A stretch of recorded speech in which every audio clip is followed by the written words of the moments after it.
है जी। और लगातार विपक्ष आप पर भी निशाना साध रहा है, आपको लेकर ट्वीट भी किया गया। अब हाथरस को लेकर अगला क्या होना चाहिए? देखिए, कल कांग्रेस पार्टी ने मेरे ऊपर एक विशेष टिप्पणी और ट्वीट किया कि संयुक्त राष्ट्र में मुझे अपने देश के खिलाफ बयान देना चाहिए था। मेरा ये मानना है कि जब अपने देश का मैं प्रतिनिधित्व संयुक्त राष्ट्र में करती हूं तो उसमें एक मंत्री के नाते नहीं बल्कि एक भारतीय के नाते बोलती हूं। कांग्रेस की ये दरकार है कि मैं राष्ट्र के खिलाफ संयुक्त राष्ट्र में बयान दूं, लेकिन मेरे लिए ऐसी कल्पना भी राष्ट्रद्रोह से कम नहीं। जहां तक विपक्ष का मुझ पर बार बार निशाना साधना है, ये विपक्ष की अपनी जिम्मेदारी है, अपनी मर्यादा है। और जब अमेठी में मैंने कूच की थी तभी मुझे पता था कि जीवन भर मैं उनके निशाने पे रहूंगी, मुझे कोई आपत्ति नहीं है। हाथरस को लेकर आगे क्या? पिछली जो चीजें हैं वो तो हैं, अब ऐसी घटनाएं और न हो, क्या और भी कड़े कानून की जरूरत है? कुछ मोदी सरकार ने बच्चियों के साथ गैंगरेप की सजा को सजाए मौत करार दिलवाया। आप सब इसके साक्षी हैं। मोदी सरकार ने पॉक्सो के रूल्स को लेकर भी चाइल्ड पोर्नोग्राफी के संदर्भ में विशेष कानूनी व्यवस्थाएं खड़ी की। मैं इतना मानती हूं कि सरकार की ओर से चाहे वो बजट का आवंटन हो, चाहे वो कानून व्यवस्था में संसद में कानून पारित करने की बात हो, मोदी सरकार इन सारे विषयों में एक कदम पीछे नहीं बल्कि 2 कदम आगे चल के काम करती है। मेरा ये विश्वास है कि एक स्वतंत्र देश में संविधान की मर्यादा में हम सब अपने दायित्वों का निर्वाह करके महिला हो, बच्ची हो या बच्चा हो, उनकी सुरक्षा को सुनिश्चित करने के लिए हमेशा प्रयत्नशील रहेंगे।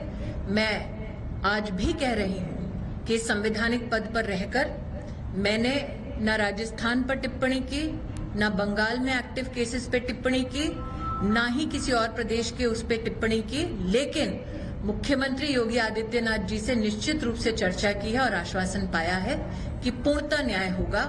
और आज जो एक महिला पत्रकार ने पूछा कि क्या मात्र महिलाएं इस बात से कहीं ना कहीं क्रोधित हैं, मैं इस मंच पे जितने पुरुष भाजपा के कार्यकर्ता बैठे हैं उनकी ओर से भी आपसे कह सकती हूँ कि चाहे वो भाजपा का पुरुष कार्यकर्ता हो या देश का सामान्य पुरुष, हम सबका ये संकल्प और अभिलाषा है कि देश की महिलाएं सम्मानित हों और सुरक्षित रहें। मैडम, क्या परिवार के साथ नार्को टेस्ट होना चाहिए? एक मिनट। आजमगढ़ की एक लड़की जो है बलात्कार के मामले में ट्रामा सेंटर आई थी, लेकिन यहाँ से किसी भी भाजपा के नेता या कार्यकर्ता ने मिलने की कोशिश नहीं की उस पीड़ित लड़की के परिवार से या पीड़ित लड़की से। आजमगढ़ का जो केस आप मुझे बतला रहे हैं, जैसे कि मैंने आपसे कहा, मेरी संवैधानिक मर्यादा ये है कि मैं प्रदेश में हस्तक्षेप नहीं कर सकती, लेकिन निश्चित रूप से मेरा ये मानना है, चाहे वो कोई राजनेता हो, चाहे वो कोई व्यक्ति विशेष हो, चाहे वो संगठन हो, महिला तक मदद के लिए पहुंचे,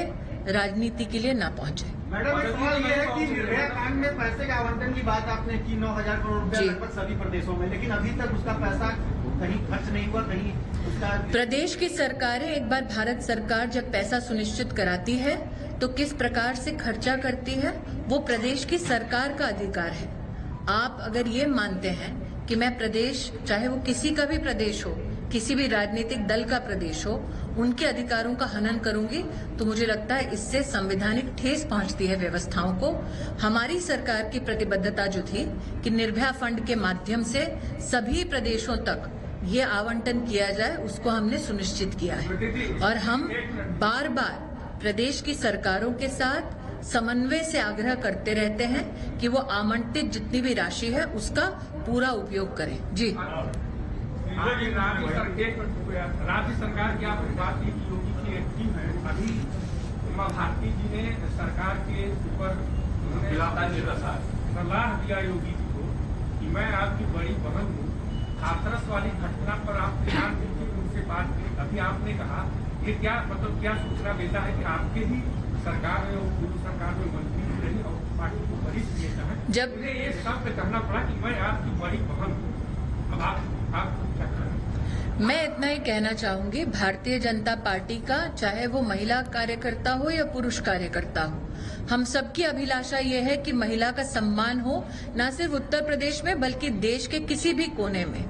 उसके संदर्भ में अगर मुख्यमंत्री श्री से कोई भी कार्यकर्ता कोई भी वार्तालाप करता है तो स्वतंत्र एक व्यवस्था में वार्तालाप के खिलाफ कोई टिप्पणी करना मुझे नहीं लगता मुझे शोभा देगा। मंत्री जी मेरे सवाल जवाब नहीं मिला। आप सवाल करेंगे तो जवाब दूंगी भाई साहब। हाँ जी, हाथरस के डीएम ने पीड़िता के परिवार वालों को समझाया, काम किया तो आज है कल नहीं रहेगी, हम तो रहेंगे, तो डीएम के खिलाफ क्या कार्रवाई की? क्योंकि प्रशासनिक अधिकार योगी जी का है कार्रवाई करने का। मेरा पूर्ण विश्वास है कि एसआईटी की जब रिपोर्ट सबमिट होगी तो जितने अधिकारियों के खिलाफ सबूत पाए जाएंगे निश्चित रूप से योगी जी उनके खिलाफ कार्रवाई करेंगे। मैडम क्या लग रहा है कि योगी सरकार से चूक हो रही है या चूक हो रही है? मुझे ऐसा इसलिए मैं आपके इस सवाल का जवाब इस प्रकार से दे रही हूं ताकि आप जिस सुर्खी की खोज में है वो सुर्खी मैं आपको ना दूं। मैं दोबारा दोहरा रही हूं, मैं इसीलिए दोबारा दोहरा रही हूं कि जिस सुर्खी की तलाश में आप हैं उस सुर्खी को मैं ना दूं।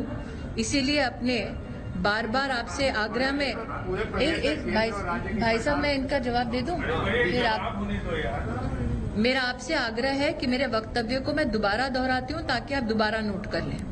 महिला आयोग ने पहले दिन से प्रदेश और जिला प्रशासन के साथ संपर्क करके पीड़िता को न्याय सुनिश्चित हो इसका पूरा काम किया है।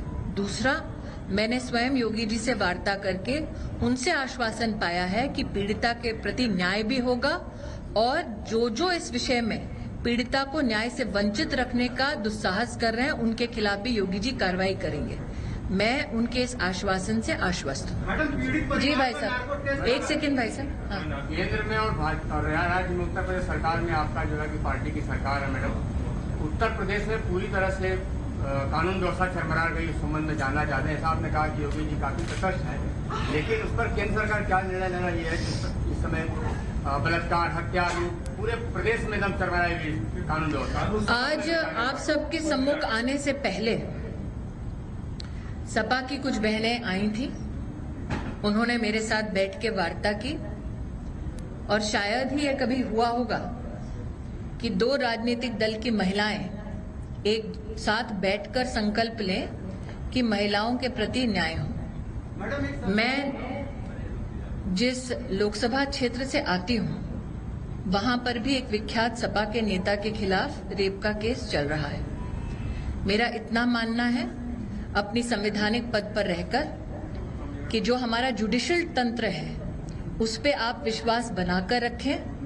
एविडेंस के आधार पर निश्चित रूप से कार्रवाई होगी, ये जुडिशरी भी सुनिश्चित करेगा। नार्को टेस्ट पीड़ित परिवार का किए जाने की बात हो रही है, लेकिन नार्को टेस्ट के लिए पीड़ित परिवार मना कर रहा है, वो नहीं कराना चाह रहा है। ये विषय मेरी परिधि में नहीं है, ना ही मैं पीड़ित परिवार की ओर से बोलने का उनसे आदेश पा चुके हैं। तो जब मुझे अधिकृत रूप से पीड़ित परिवार ने उनकी तरफ से कुछ बोलने का कहीं भी कोई कागज दिया नहीं है, तो पीड़ित परिवार से की ओर से बोलने के लिए आप मुझे ना कहें। उनका अधिकार है, वो अपनी ओर से जो भी वक्तव्य देना चाहे वो दे सकते हैं।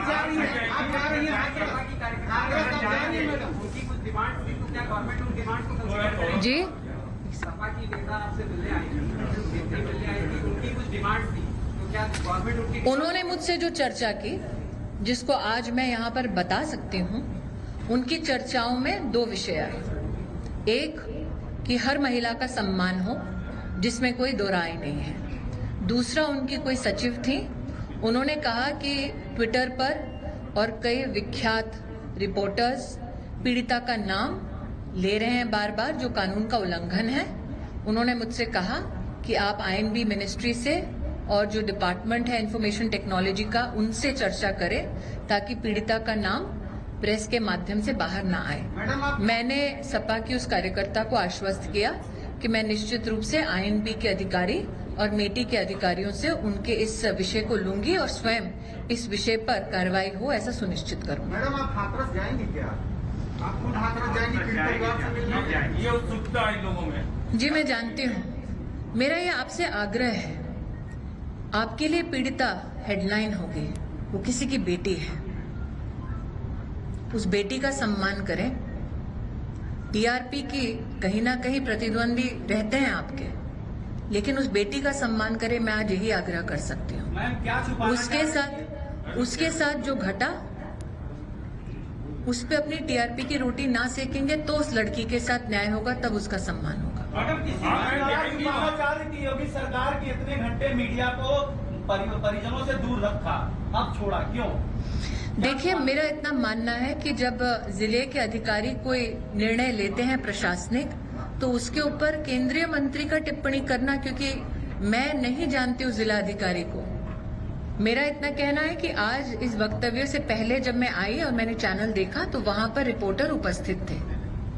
मैडम, किसी भी मेरा सीधे सवाल है। हाँ जी सर। सरकार जो भी बिल लाती है उसको करना उनका अधिकार है, लेकिन क्या सरकार हमेशा इस बात पर फेल हो जाती है कि अपनी बात तक जनता तक नहीं पहुंचा पाती? इस समय जब बिल अच्छा भी लाई है लेकिन किसान उसको समझ नहीं पा रहा है, तो सरकार का फेलियर मानती है या अपने पार्टी कार्यकर्ताओं का? ऐसा है साहब, दिल्ली में कांग्रेस के कुछ कार्यकर्ता एक अधजला सा ट्रैक्टर लाए, उन लोगों ने उस ट्रैक्टर को जलाया, फिर कांग्रेस के एक मुख्यमंत्री हैं पंजाब के, उन्होंने वक्तव्य दिया कि हाँ, ये धरना कांग्रेस का है, किसान का नहीं है।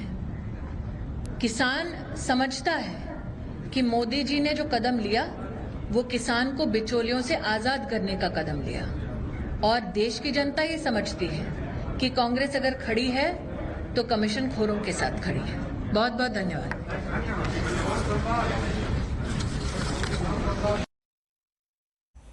All right, that's Smriti Irani right there. First up reaction coming in on the Hathras incident, the horrific one. Upon being questioned why media was not allowed, she says that I do not know the reality on ground and the central government cannot comment on what the state government has decided to do. And that particular Zilla, the person in charge, has decided to do. So there you go. That was Smriti Irani breaking her silence on the Hathras horror that is unfolding. She condemns politics by the opposition parties over this particular horror, but the opposition parties in reality were not even allowed to meet the next of kin of the victim to express their solidarity. Media was not allowed to enter to report the story freely and fairly. And this was a press conference by Smriti Irani, Union Minister, where she has hit out at the opposition. She has gone ahead and broken her silence after many days, saying that she's slamming selective outrage. Many questions unanswered by Smriti Irani still. Hi everyone, Preeti Chaudhary here. Hope you like this video. For latest news and analysis, like and subscribe to the India Today YouTube channel. And don't forget to press the bell icon to stay updated. Thank you for watching.